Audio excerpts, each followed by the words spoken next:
오늘 시편 8편은 자연을 보면서 하나님의 영광을 찬양하는 시입니다. 시는 크게 두 부분으로 이루어져 있습니다. 먼저 1절로 2절은 자연 만물을 지으신 하나님의 영광을 찬송합니다. 이 정교하게 지어진 자연 만물과 또 밤하늘의 별들은 하나님의 지혜와 영광을 잘 드러냅니다. 이 시인은 이 자연을 바라보면서 그 속에 담긴 하나님의 지혜와 영광을 묵상하고 찬양합니다. 다음으로 3절로 9절에서는 우리 사람을 그 중에서 특별히 존귀하게 지으시고 또 영광스럽게 대접해 주시는 하나님의 사랑을 찬양합니다. 하늘을 운행하는 천체를 볼 때에 또 광대한 땅과 바다를 볼 때에 그 속에 하나님께서 지으신 각종 정교한 피조물들을 볼 때에 특히 사나운 맹수들, 호랑이나 사자나 곰이나 이런 것들에 비하면 사람은 아주 연약하고 좀 보잘것없는 존재처럼 느껴지기도 합니다. 하지만 이런 우리를 하나님께서 사랑하여 주셔서 세상을 통치하는 존귀한 존재로 삼아 주셨습니다. 하나님보다 또 천사보다 조금 못한 존재로 삼아 주시고 하나님의 형상을 따라서 살도록 하여 주셨습니다.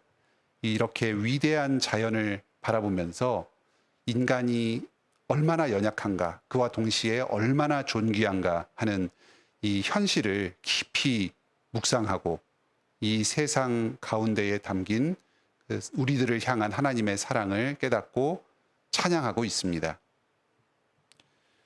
이 시에서는 우리가 주목해야 할 몇 가지 중요한 교훈이 담겨 있습니다. 먼저 어떠한 상황 가운데서도 우리가 하나님을 찬양할 이유는 충분하다는 점을 우리에게 가르쳐 주고 있습니다. 우리는 이 시편 8편을 언뜻 보면 목가적인 전원시처럼 생각하기가 쉽습니다. 아주 평화로운 가운데에 이 자연을 바라보며 아름다움을 찬양하고 또 하나님을 찬양하는 그런 시처럼 생각할 수 있습니다. 하지만 실제로는 그렇지 않습니다. 현실의 고난과 대적의 존재가 이 하나님을 찬양하고 아름다운 자연을 노래하는 이 시의 배경에 깔려 있습니다. 고난의 그림자가 이 시에 드리워져 있습니다. 여기 2절을 보면 주의 대적으로 말미암아 권능을 세우신다. 이런 구절이 있습니다. 대적들이 하나님을 공격하고 이 시인을 공격하고 있습니다. 하지만 이런 대적들의 입을 어린 아이들과 젖먹이들의 그 옹알이를 통해서 잠잠케 하십니다. 대적들이 아무리 스스로를 높이고 하나님 앞에서 자신의 지혜를 뽐내며 시인을 공격하고 탄압한다고 할지라도 이들은 그 생명이 창조되는 하나님의 지혜와 능력을 조금도 따라할 수가 없습니다. 사람의 과학기술과 능력이, 생명공학이 아무리 발전한다고 하더라도 이렇게 생명을 창조하고 또 어린아이가 때가 되면 옹알이를 하고 부모의 말을 따라 배우는 이 원리를 쉽게 흉내낼 수가 없습니다. 원수들과 보복자들이 계속해서 하나님 앞에서 자신의 목소리를 높입니다. 또 시인을 대적합니다. 하지만 시인은 이런 가운데서도 이 자연 만물 가운데 담겨 있는 하나님의 지혜와 능력을 이들이 깨달으면 이들은 자신의 입을 잠잠케 하고 하나님을 인정할 수밖에 없을 것이라고 이야기합니다. 대적과 원수들의 존재가 하나님을 공격하고 시인을 어렵게 만들지만 이 자연 만물이 하나님을 여전히 찬양하고 있다는 것입니다. 이 하나님에 대한 찬양을 통해서 이 대적들의 공격, 이 세상의 고난을 넘어서는 능력을 보여주고 있습니다. 이런 어려움의 상황 가운데서도 시인은 두 가지 이유 때문에 하나님을 찬양하고 있습니다. 하나는 이 세상 만물을 하나님께서 창조하시고 보존하여 주셨다는 사실입니다. 또 다른 한 가지 이유는 나 자신을, 우리 사람들을 하나님께서 존귀한 존재로 하나님의 형상으로 만들어 주셨다는 사실입니다. 우리가 어떠한 상황 가운데 있든지 이 두 가지 이유를 꼭 기억하시고 하나님을 찬양합시다. 아무리 우리가 어려운 상황 가운데 놓여 있다고 하더라도 우리 주위를 둘러보면 하나님께서 우리를 위하여 만들어 주신 이 영광스러운 자연 만물이 여전히 보존되어 있습니다.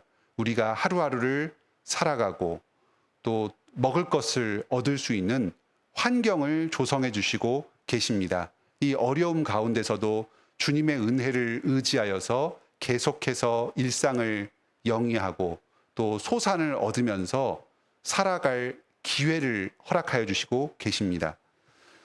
또 우리가 어떠한 상황에 처해 있든지 하나님께서 우리를 하나님의 형상으로 존귀한 자로 지어주셨다는 이 사실은 변하지 않습니다. 대적들이 아무리 험한 말로 우리를 공격하더라도 또 우리를 아무리 현실적인 공경에 몰아넣다고 하더라도 우리를 하나님의 존귀한 자로 아들, 딸로 삼아주신 이 사실은 변하지 않습니다. 그렇기 때문에 시인은 원수들의 핍박과 공격 가운데서도 항상 기뻐하면서 하나님을 찬양할 수 있습니다.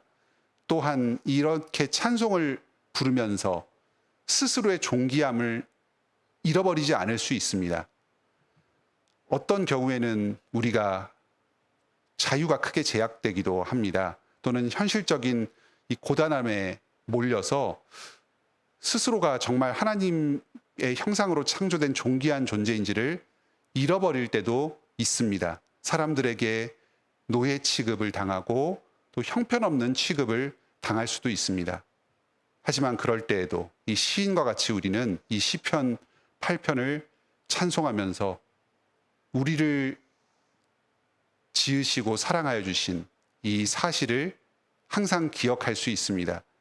우리가 이 세상에서 아무리 험한 상황에 놓인다고 하더라도 하나님께서 우리를 자신의 형상으로 자신보다 조금 못한 자로 존귀하게 삼아주시고 지금도 우리를 통해서 이 세상을 다스리고 계신다는 이 사실은 변치 않습니다. 또 우리가 이 시를 통해서 중요하게 생각할 또 다른 점이 있습니다. 하나님에 대한 진정한 찬양은 바로 예수 그리스도를 믿는 믿음 안에서 가능해진다는 사실입니다. 모든 사람들이 자연을 보고 하나님을 찬양하는 것은 아닙니다. 믿음이 없는 사람들은 이 자연을 관찰하면서도 그 가운데서 하나님의 이 창조의 신비와 영광을 바라보지 못합니다. 로마서 1장에서는 이렇게 증거합니다. 만물이 하나님의 그 영광을 사람들에게 알만한 지식으로 나타내지만 사람들이 그것을 보고도 하나님을 영화롭게 하지 않는다.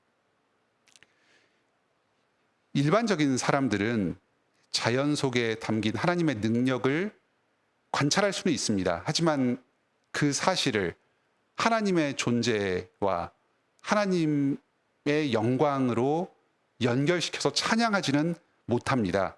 죄 때문에 마음이 어두워져서 하나님을 찬양하는 대로 나아오지 못하기 때문입니다.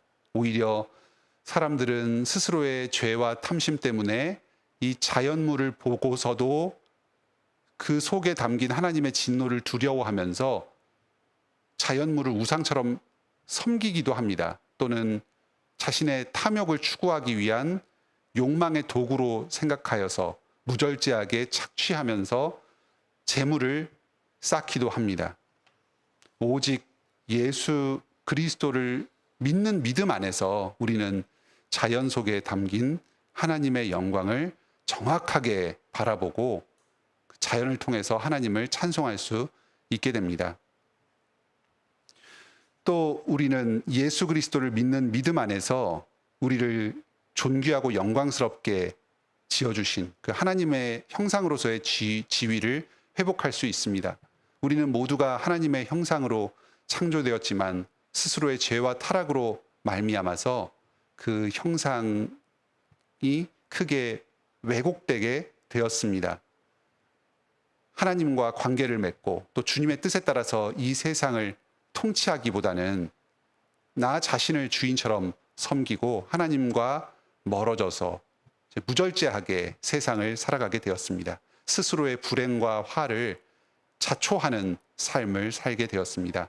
이 땅 가운데서는 하나님의 뜻이 이루어지지 않고 오히려 각종 범죄와 타락과 모든 인간의 불행이 싹트게 되었습니다. 나는 죄인이고 하나님의 형상을 잃어버린 자인데 어떻게 그 하나님의 형상을 회복할 수 있겠습니까? 오직 우리 구주 예수 그리스도를 믿는 믿음 안에서 그렇게 됩니다. 그리스도께서 우리의 형상됨을 회복하여 주시기 위해서 이 땅 가운데 내려오셨습니다. 의로우신 분께서 우리의 죄를 대신해서 십자가에 못 박혀 죽으셨습니다. 부활하여서 하늘 높이 들리셔서 영광스럽게 되셨습니다. 그리고 예수님을 믿는 모든 사람들, 바로 우리들을 죄를 용서하여 주시고 예수 그리스도의 영광, 하나님의 형상됨에 참여하며 살아가게 하여 주셨습니다. 단지 법정적으로만 우리의 죄를 용서하여 주실 뿐만 아니라 실제적으로 하나님의 형상됨을 회복하는 거룩하고 영광스러운 삶을 시작하게 하여 주셨습니다. 여전히 우리 안에는 이 죄와 사망의 권세가 활동하고 있고 육신의 연약함과 부족함이 있습니다. 종종 죄에 빠져서 넘어지기도 하고 믿음에서 흔들리기도 합니다. 하지만 계속해서 예수 그리스도의 부활 생명이 성령님으로 말미암아서 우리 안에서 일하고 있습니다. 우리에게 하나님의 영광스러운 형상됨의 지위를 회복하여 주십니다.